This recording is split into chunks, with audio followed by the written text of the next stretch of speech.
Baik. Shalom. Shalom. Damai sejahtera dari Allah Bapa, Allah Putra, dan Allah Roh Kudus bersama saya dan bersama Anda. Amin. Saya mau tanya dulu ya. Boleh ya? Yang pernah ikut PD di atas siapa? Coba angkat tangan. Oh, berarti semua ya. Yang belum pernah ikut PD di atas yang mana? Ibu manajer jangan coba-coba. Baik. Jadi berarti ini namanya PD sel apa? PD sel Sel Yohanes Rasul pasal baru ya? Ya, baik sudah.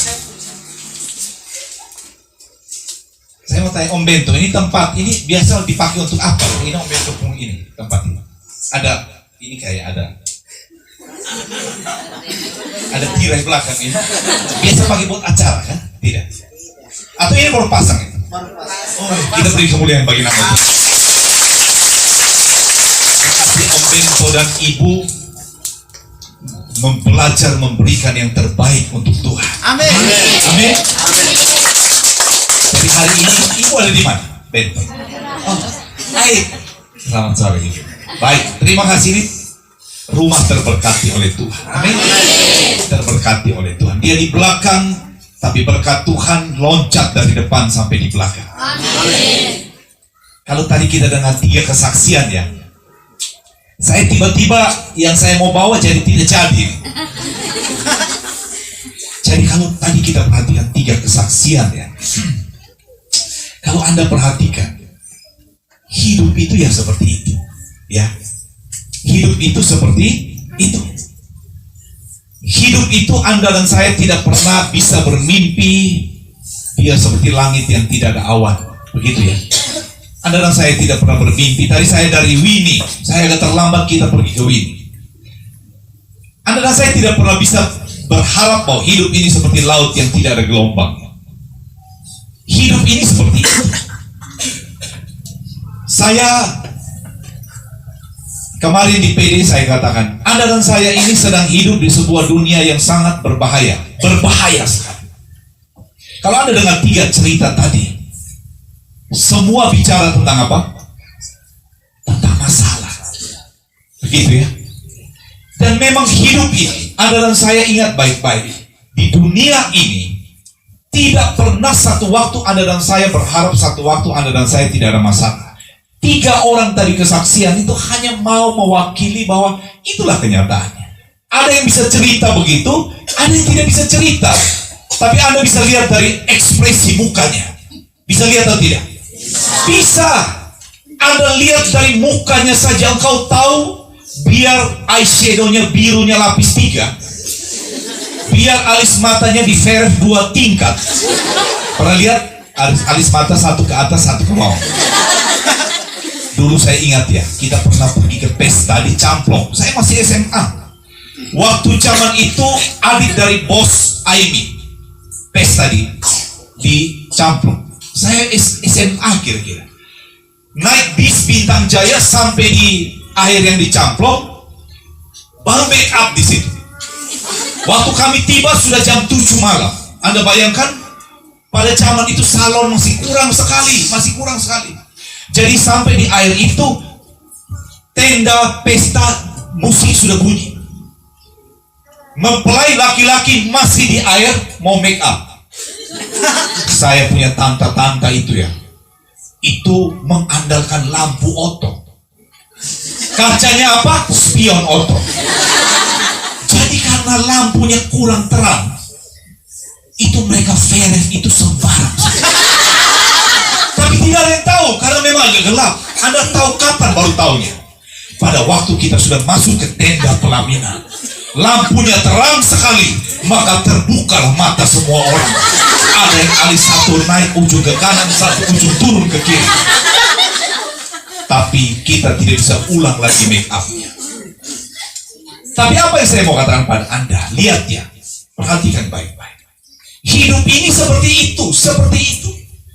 Jadi kalau Anda dan saya tidak pintar melihat tentang hidup ini, Anda dan saya bisa air mata dari pagi, siang, malam 3 kali sehari. Betul atau tidak? Jadi karena itu kenapa firman Tuhan ini selalu menjadi kekuatan bagi Anda dan saya.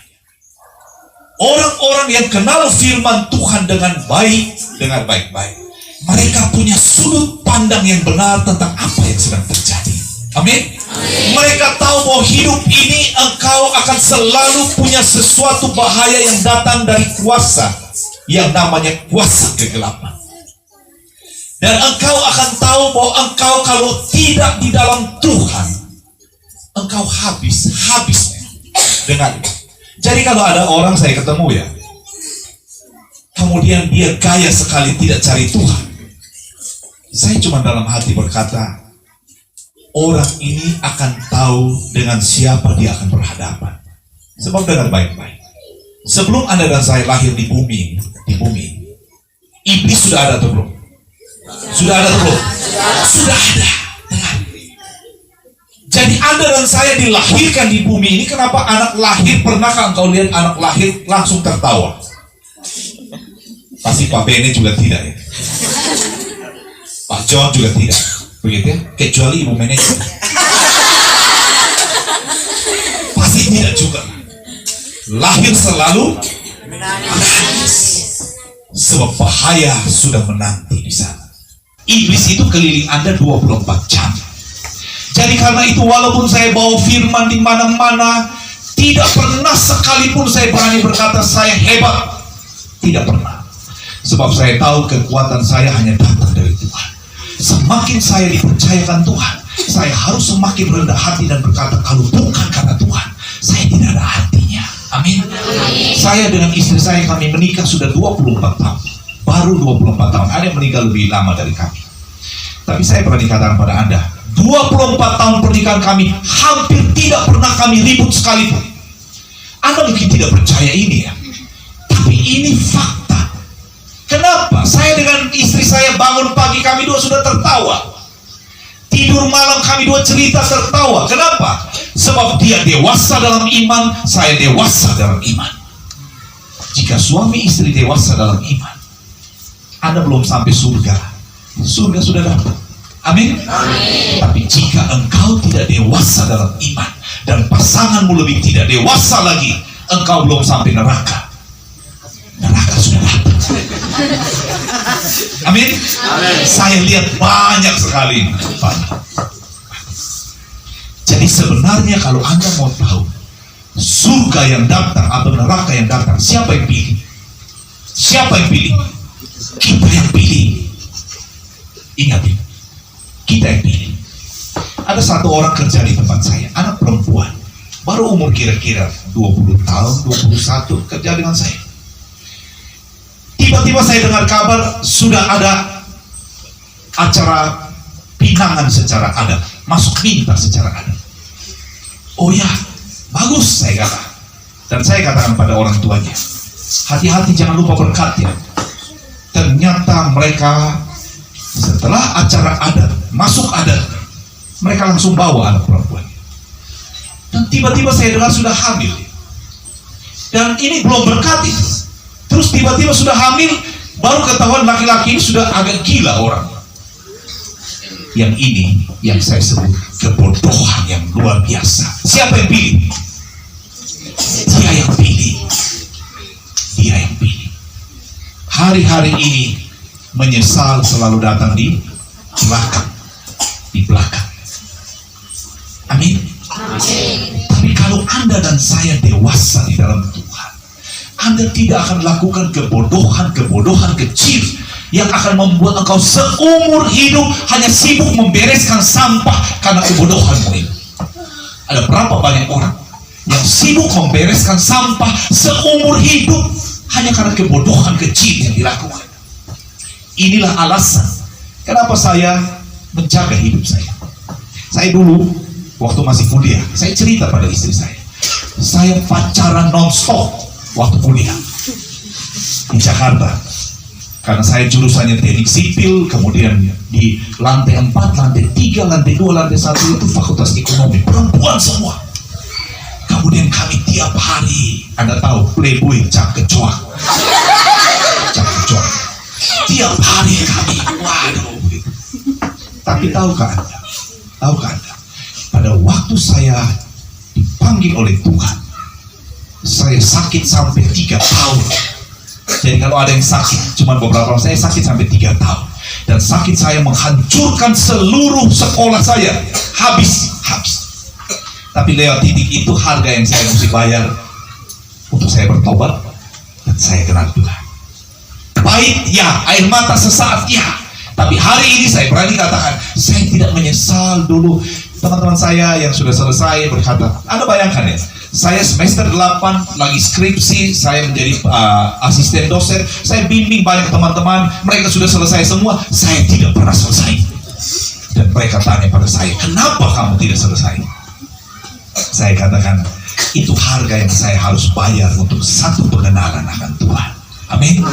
Dan tanpa gelar pun sampai hari ini saya tidak kekurangan satu apapun. Amin. Tapi Anda perhatikan ini. Pada waktu saya bertobat, pada waktu saya menikah dengan Ibu Yun, apakah manusia lama saya sudah mati? Mati atau tidak? Tergantung saya. Ingat ini, tergantung saya. Apakah saya mau matikan dia atau saya mau hidupkan dia? Dia masih ada. Dengar baik-baik. Anda dan saya ini masih hidup di bumi. Kita belum hidup di awan-awan. Ingat ini baik-baik. Jadi sejak saya menikah dengan Ibu Yun, istri saya sangat berhati-hati kalau, lihat ya, kalau saya bertemu dengan seorang wanita, apalagi masih muda dan cantik, saya tidak pernah mau lama-lama urusan. Apalagi berkata, Yanto saya mau counseling. Oh tidak, nanti kamu dengan Ibu Yun saya. Tidak ya saya. Kenapa? Sebab saya tahu kelemahan saya. Dan iblis tahu kelemahan saya. Kalau saya tidak hati-hati, bisa jatuh tidak? Bisa. Selama saya tidak memberi makan pada kelemahan saya ini, selama saya bisa terus mengalihkan perhatian saya untuk tidak lihat ke situ, iblis tidak punya kesempatan untuk menjatuhkan saya. Amin.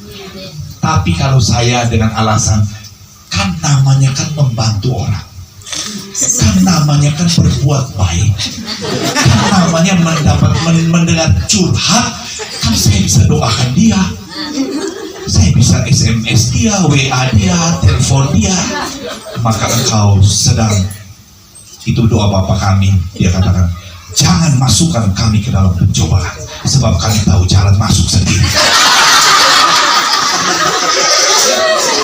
Kami tahu cara masuk. Itulah sebabnya kenapa saya mau katakan begini. Kalau Anda dan saya ikut Tuhan, nomor 1 wajib lahir baru. Dengar ini. Kalau Anda tidak lahir baru, engkau buang waktu. Sebab Roh Kudus tidak bisa berdiam dalam diri seseorang yang sibuk pelayanan tapi tidak lahir baru. Anda tahu ada orang sibuk pelayanan, sibuk sekali, non-stop pelayanan, tapi hidupnya tidak menunjukkan dia lahir baru. Kalau Anda baca firman, ada firman yang keras sekali dikatakan pada akhir zaman, ada orang-orang berdiri di luar pintu gerbang kerajaan Allah, dan mereka mengetuk pintu dan berkata, Tuhan, bukankah kami sudah bernubuat demi namamu? Bukankah kami sudah mengusir setan demi namamu? Bukankah kami sudah menyembuhkan demi namamu? Bukankah kami sudah buat mujizat demi namamu? Tapi suara dari dalam berkata apa? Enyahlah dari hadapanku. Saya tidak mengenal engkau, dari mana engkau datang. Aneh atau tidak? Aneh atau tidak? Orang-orang ini sudah bisa bikin mujizat dalam waktu hidup mereka, bisa mengusir setan, bisa membuat mujizat, tapi tidak masuk dalam kerajaan surga. Aneh atau tidak? Aneh ini. Tapi Anda tahu apa yang firman ini sedang ajarkan? Jangan pernah berpikir karena saya bisa khotbah seperti ini, jangan pernah berpikir kalau saya doa orang sembuh, kemudian itu tiket saya masuk surga. Dengar baik-baik. Tiket saya masuk surga itu hanya apakah saya lahir baru atau tidak. Dan kalau orang lahir baru, 9 buah roh itu ada semua pada dia. Apa itu 9 buah roh?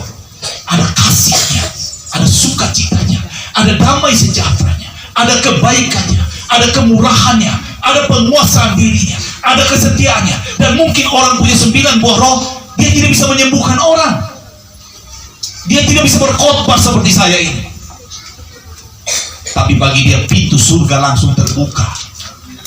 Dan ini yang membuat kenapa saya selalu bertanya pada Tuhan, apakah yang harus saya perbaiki dari diri saya. Walaupun saya pelayanan sampai di mana, tapi firman ini keras sekali. Itulah sebabnya kenapa setiap hamba-hamba Tuhan harus makin rendah hati. Amin. Bukan karena saya dicari orang Payanto bisa. Saya bawa firman, Anda tahu, saya sampai bawa firman sampai ke Amerika. Orang Amerika suruh saya bawa firman di layar Zoom, laptop ini, mereka dengar. Mereka senang sekali di California. Saya tidak tahu California itu di mana. Kalibansone kita tahu. Apakah dia dekat dengan Kalibansone? Saya tidak tahu. Tapi yang saya mau katakan pada Anda begini. Semakin kita dipercaya oleh Tuhan, semakin kita harus rendah hati dan berkata, ini semua karena Tuhan. Amin. Amin. Tapi saya kembali pada Anda. Ingat baik-baik pagar ini. Anda ikut PD seperti ini, apa sih artinya? Engkau sedang belajar membuat pagar terbaik dalam hidup. Kita boleh jatuh dalam hidup ini. Tidak peduli berapa kali kita jatuh, tapi pertanyaannya masih mau bangun atau tidak. Amin. Kalau Anda jatuh dan tidak pernah mau bangun lagi, itu masalah besar. Tapi engkau jatuh dan engkau berkata, saya bangun lagi. Tadi ada teman kita berkata dia berhenti rokok. Gampang atau susah? Gampang atau susah? Ada seorang om saya, ini om saya ya. Dia katakan begini, saya susah sekali menghentikan kebiasaan rokok. Saya tidak katakan pada dia, kamu harus mau. Saya bilang, biasanya begini. Kalau Anda mau tahu seberapa kuat seseorang, seberapa kuat ya. Kalau Anda mau tahu seberapa kuat seseorang, perhatikanlah apakah ada sesuatu yang mengikat dia atau tidak. Ingat ini. Jika ada sesuatu yang bisa mengikat dia, berarti orang ini tidak sekuat yang dia bayangkan.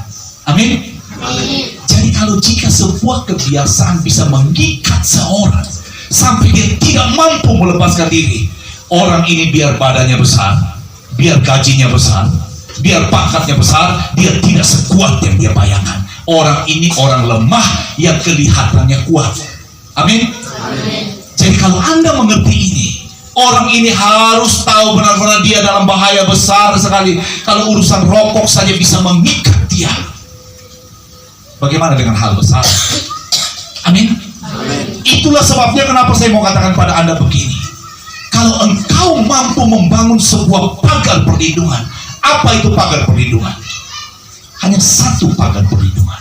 Jika engkau sungguh hidup di dalam kebenaran firman Tuhan. Amin. Tapi bagaimana engkau bisa hidup dalam kebenaran firman Tuhan? Baca pun tidak. Baca saja tidak. Lalu engkau berharap pagarmu terjadi dengan begitu saja. Bisa tidak? Tidak bisa. Dengar baik-baik, seri kekalahan dalam hidup ini hanya bicara tentang seri orang tidak mau belajar firman Tuhan. Hanya itu saja. Iblis, dengar ini. Iblis, kalau tidak mampu membuatmu menjadi jahat, dia akan membuatmu begitu sibuk sehingga kau tidak belajar firman Tuhan. Ingat ini baik. Saya ulang ya. Iblis kalau tidak mampu membuatmu menjadi jahat, dia akan membuatmu begitu sibuk sehingga kau tidak punya waktu untuk belajar firman Tuhan. Sebab dua hal ini hasilnya sama. Kalau orang jahat tidak pernah mau dekat dengan Tuhan. Amin. Kalau orang terlalu sibuk dan tidak belajar firman Tuhan, dia juga pasti jauh dari Tuhan. Dan Anda tahu, kalau Anda sudah jauh dari Tuhan, sedikit saja engkau tidak hati-hati, iblis akan menjatuhkan dan menghancurkan engkau. Dan kemudian engkau akan berkata, kenapa hidup ini penuh dengan penderitaan? Lalu satu lagu Panbers dia selalu nyanyikan, aku tak sanggup lagi menerima derita ini. Jadi kalau bikin sinetron 10 seri, aku orang paling malang hidup. Bukan paling malang, engkau yang terlalu bodoh untuk membiarkan kau ditipu oleh iblis. Amin. Amin. Jadi hari ini firman Tuhan hanya ini saja. Mau kasih ingat kita, setiap Anda ikut begini, engkau sedang membangun pagar. Amin. Dan pulang ke rumah baca firman Tuhan, baca firman terus, baca firman Tuhan dengan baik-baik. Baca firman Tuhan. Maka Tuhan akan percayakan banyak hal dalam hidup. Engkau belum sampai surga, surga sudah datang. Amin. Itu artinya begini. Ini seperti rumah Om Nen. Lihat ada pagar-pagar ini. Anda bisa mendengar ada anjing tipe herder di sebelah yang begitu berbahaya. Engkau bisa mendengar suaranya, tapi dia tidak bisa mendapatkan engkau. Amin. Sebab ada pagar yang melindungi engkau. Begitu juga dengan orang-orang yang lahir baru dan hidup menurut firman Tuhan. Tuhan membuat pagar perlindungan. Engkau bisa mendengar iblis berteriak di luar, tapi engkau ketawa dan berkata, Surasa, lu suka kurung di luar kan? Tapi jika engkau tidak lahir baru, engkau buka satu pintu untuk iblis selalu masuk. Dan kalau dia masuk, engkau pasti hancur, pasti hancur. Jadi hidup ini terlalu singkat untuk membiarkan iblis menghancurkan engkau. Ukraina boleh hancur oleh Rusia, tapi jangan biarkan dirimu dihancurkan oleh kuasa kegelapan. Amin. Tuhan masih ada, masa depan yang terbaik bagi engkau masih ada. Amin. Tuhan selalu katakan, engkau selalu punya masa depan yang terbaik. Tuhan belum selesai dengan Anda dan saya. Kalau sekarang kau alami sesuatu, dengar baik-baik, ini cuma latihan. Cuma apa? Cuma latihan saja. Satu waktu Tuhan berkata, kamu lihat toh, yang dulu itu cuma latihan. Tapi latihan saya sedang memperhatikan engkau. Apakah engkau hidup seperti kehendak saya? Tidak. Maka biarlah di rumah ini, rumah yang terberkati ini, firman ini menguatkan kita. Setiap Anda dan saya, tidak ada yang tahu engkau cari Tuhan. Tapi apa yang Tuhan lakukan dalam hidupmu, semua orang akan lihat bahwa anak-anak Tuhan tidak pernah dipermalukan dalam hidup ini. Amin. Terima kasih, kita tundukkan kepala, kita berdoa. Di nama Bapa dan Putra dan Roh Kudus. Amin. Terima kasih Bapa dalam surga Tuhan. Inilah yang kami belajar pada hari ini. Selama kami ada dalam perlindungan Tuhan, kami boleh jatuh berapa kali, tapi kami akan bangkit. Dan Tuhan, kemenangan Kau janjikan buat kami. Tidak ada kuasa apapun yang mampu merampas hal baik yang Tuhan sudah siapkan bagi kami, asal kami membangun pagar perlindungan dalam kebenaran firman Tuhan. Hari ini kami belajar Tuhan, bahwa Engkau masih belum selesai dengan kami. Masa depan yang terbaik masih ada buat kami. Dan kami akan membangun kembali sukacita dan damai sejahtera. Sebab semua ini hanya datang dari Tuhan. Terima kasih banyak Bapa. Ini doa kami. Hanya di dalam nama Yesus kami berdoa mengucapkan syukur. Amin. Di nama Bapa dan Putra dan Roh Kudus. Amin. Tuhan berkati.